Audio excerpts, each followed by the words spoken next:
اختیارات منتقل کیے جائیں گے، حکومتوں کو دیے جائیں گے، بلدیاتی حکومت ہونی چاہیے،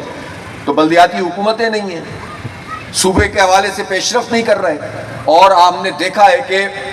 کتنا 184 کلومیٹر 158 کلومیٹر کا پورا جو علاقہ ہے یہ سب زیر آب آیا ہوا ہے، فصلوں کی فصلیں تباہ ہو گئی، فش فارم کروڑوں اربوں روپے کا نقصان ہو گیا لوگوں کا، جانور بہ گئے، بڑی مشکل سے لوگ بچا کر رہے ہیں، اب جانوروں کو کھلانے کے لیے چارہ نہیں ہے اس وقت، یہ بحرانی کیفیت ہے۔ اب لوگ بیچارے جو یہاں پر آ کر بسے ہیں، جو ہو سکے گا انشاءاللہ ہم کریں گے ان کے لیے، لیکن ظاہر ہے یہ تو تھوڑے لوگ ہیں نا، وہ لاکھوں کی تعداد میں جو لوگ اس وقت 2-2.5 لاکھ تو صرف جنوبی پنجاب کے علاقے میں متاثر ہوئے ہیں، پورے ملک میں تقریباً یہ 25-30 لاکھ لوگ متاثر ہوئے ہیں، تو یہ نالائقیوں کا جو حکومت کی نالائقیوں، نااہلیوں اور یہ بیڈ گورننس اور کرپشن